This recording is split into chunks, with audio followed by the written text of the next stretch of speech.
Anytime we put Syndicate on a product, it really has to pass the test of Marcus Brown, John Travers, Will Asher, myself, Bob Point. I'm super excited about the new system. I think everybody on the pro team is. This is something that a lot of us have been using, and to be the first big manufacturer to offer something like this to the general public in a more refined, more user-friendly, even higher performing product is important to us.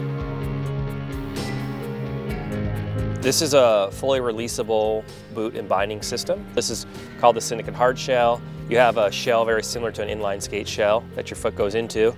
The thing about this is your foot stays in the boot. What releases is what you see back here, this heel release unit. There's a spring back here. You set a tension similar to a snow ski binding. If you get in an awkward position, it triggers the spring and this system releases, and the shell can actually come off of the binding plate, come off of the ski.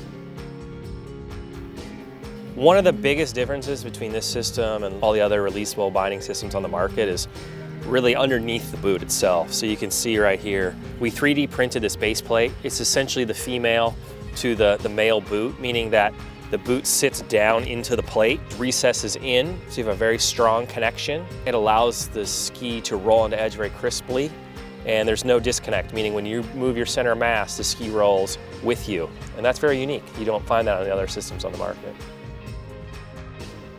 You know, we were a little bit dissatisfied with the liners on the market, so we made our own. We have a heat moldable liner. It has 6mm foam through the bottom. We have a neoprene toe box. We reinforced the areas where liners typically fall apart after a couple seasons, and we put the power strap on the top so that the liner tracks with the cuff.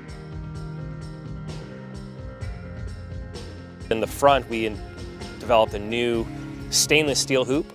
It's buffed on the edges, and then it's plasti dipped.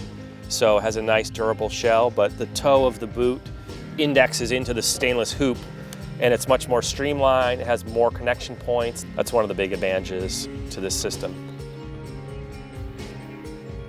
The other thing I really like about the shell is the plastic. The durometer is a little bit softer. For me, this is a better combination. A little higher cuff height, a little bit softer shell. It's much more user-friendly. I just think it skis better, and I think anybody who tries it will feel the difference over their older shells. So the buckles are unique on this boot. They're all aluminum. They have a micro adjust, meaning you can take the buckles off and rotate the buckle itself. The top buckle on this is very unique, kind of a pressure lock. It opens, and then actually the pin slides out, and this all comes open like this, and you have your ladder over here on the side. It allows for really easy entry, but you don't have to worry about, finding your ladder every single time. Once you set this, it's set. So when you slide this in and close it, it's the same tension every single set. So that's something that's really nice. The details of the design, it comes on a G10 plate.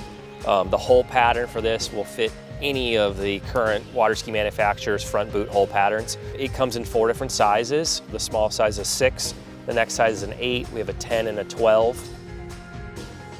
In the past, there's been some boot systems that had the Achilles style strap in the back, and they just had a little different shell design. You'll notice that the lower portion of the shell and the cuff didn't interact much. If you look in the inside of this, you can see more or less there's what we call like a V-cut spine on the back of the lower shell portion. There's actually pretty high front on the lower part of the shell system.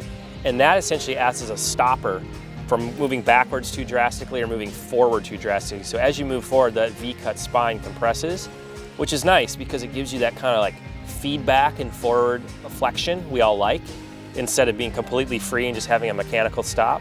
That V actually slows the rate of forward flexion and essentially at a certain point becomes static. So that's something our design team was pretty stoked on, to have feedback and forward flexion, to have it be progressive, not so on and off, but to have enough force to overcome the release mechanism, and makes it very user-friendly to ski in. Even bigger than that, I think if you take a step back, I truly believe this style of binding with an injection molded shell and a releasable binding mechanism is the future of our sport. I equate it to snow skiing.